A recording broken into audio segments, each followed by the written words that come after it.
Okay, I listened to this guy talk, and it is quite hilarious what he says. Um, Tried looking up the law he was claiming existed, and I don't know how far back he's going, but for the past 70 years, Sweden has not allowed marriage between uh, a man and an animal, or a person and an animal. Uh, they used their animal cruelty law to punish people for bestiality. Though recently they did officially have a law banning bestiality altogether, but nowhere have I been able to find that they actually had a law to legally allow people to marry their animals. So it's funny how he's claiming this for fear mongering and try to make people that are into socialism look like degenerates and the such. But in my opinion, he's probably the one thinking about it more than anybody else. I believe when you indoctrinate and you allow your kids to be indoctrinated with socialist education, which is starting to happen with great frequency in the United States, tragically. But when you raise up kids in the socialist mind factories of education, which are deliberately designed to dumb you down so that you can't think critically, let's say, about the horrors of socialism, the byproduct is, to be blunt, you go insane in different compartments of reality in your life. Let me give you a case in point. The people of Sweden, they're starting to wake up now. They don't want democratic socialism. I don't know. There's probably some that don't, some that do, but their education is pretty on par. A lot of the nations with democratic socialism, from compared to America, tend to have better educated people, as their school system is better funded, so that the people can actually acquire an education. Same with the higher education, because taxes and stuff help pay for people's higher education. A lot more people are able to get a higher education without having to go into massive debt. So this guy is just trying to make up a bunch of stuff in order to make it seem like, democratic socialism in Sweden or some European state or nations are not working when they actually are working. But up until recently, they were all on board with democratic socialism. And a peculiar thing about their nation is they were one of the first nations on planet Earth to legalize marriage between men and women and their dogs and their cats and their horses and animals. So is he trying to say, like, in the history of human civilization, that Sweden was the first nation to allow that? Because that is probably incorrect. I would not be able to say what you would have to go all the way back to the beginning of, like, what was the name of one of the first nations? I cannot remember at the moment.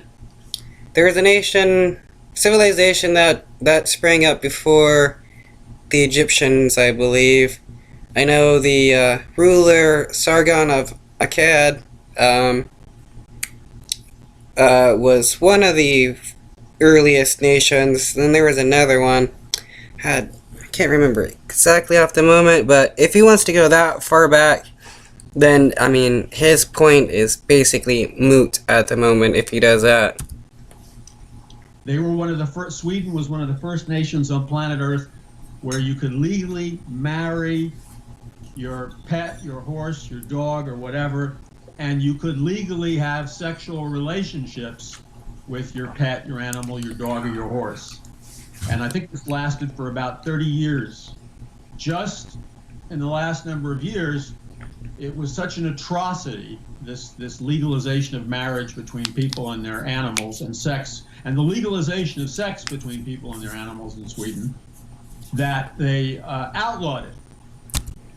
Okay, so if anybody does any short Googling or anything, you can find that this is not the case.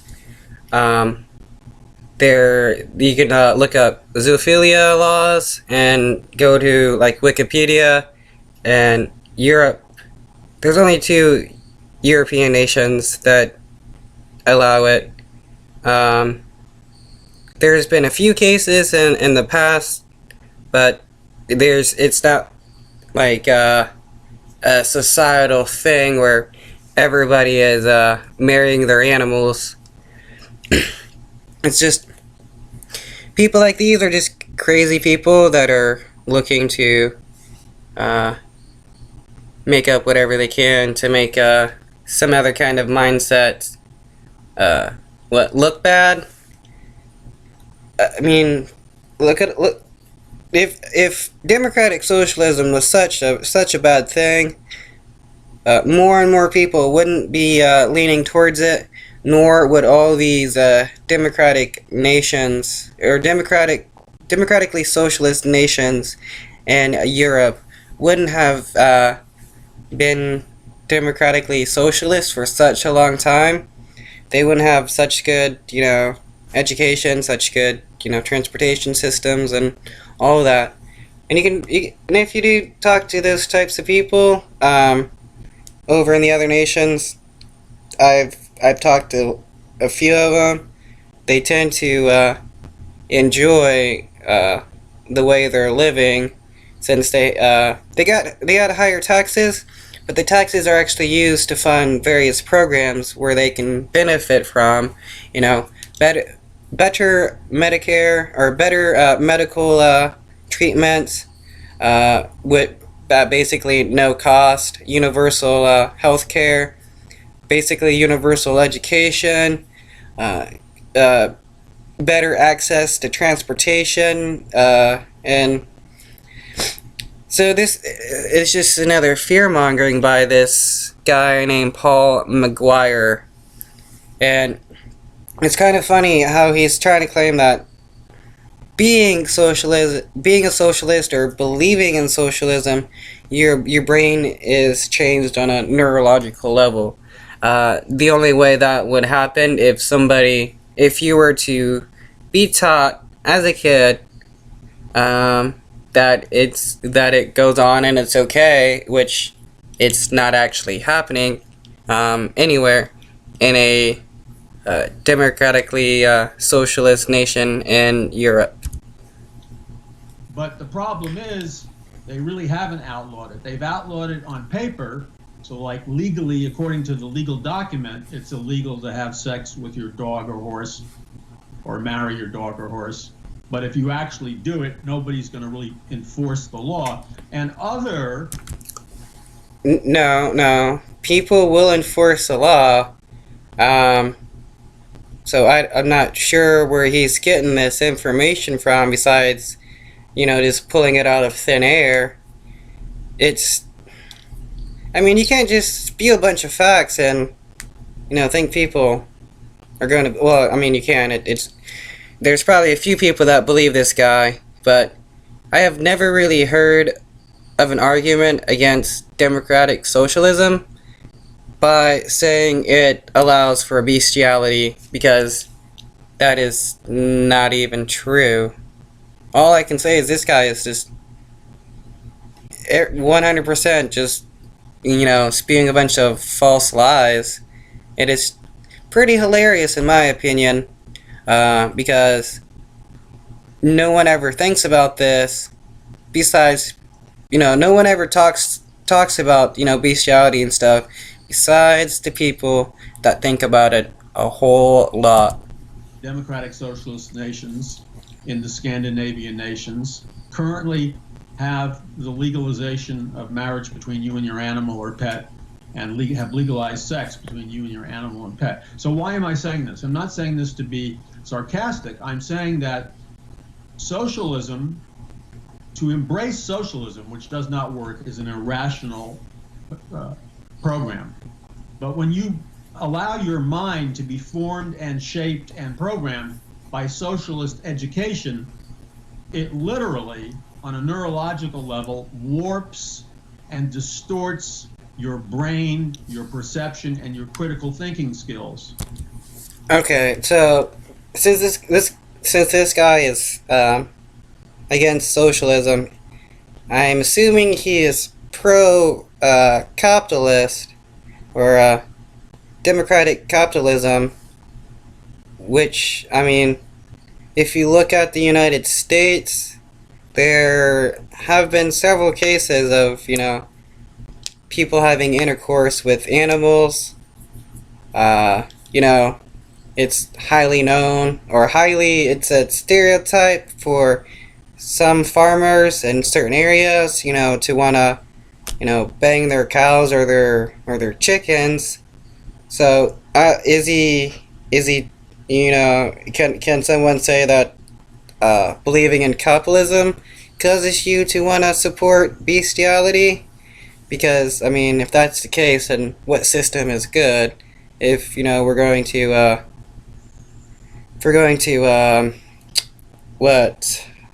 judge the system based on the actions of a few people? Why is it that the nation that all these socialist candidates in the United States point to as the great success story for socialism, democratic socialism, Sweden, that's the nation they point to? Why does that also happen to be the nation where for many years they legalized sex between humans and animals and allowed people to marry their dogs, cats, and horses and pigs, etc.? I'm not trying to be cute here. There's a relationship between the thinking modalities. When you're dumbed down, it just doesn't stay in the economic sector. It also, when you're dumbed down, it spills out into the practicalities of life. Who in their right mind wants to marry their dog or their horse? I don't know who. Maybe some people. But it's not due to being a socialist or being a capitalist or anything of the sort. It's because there's just something, wrong with that person. So I don't understand how he was able to connect socialism with bestiality. What mental gymnastics was used to, put two and two together. I can't really understand it myself. Thought it was just totally crazy how he was trying to relate the two in some way that there isn't no way to possibly relate it.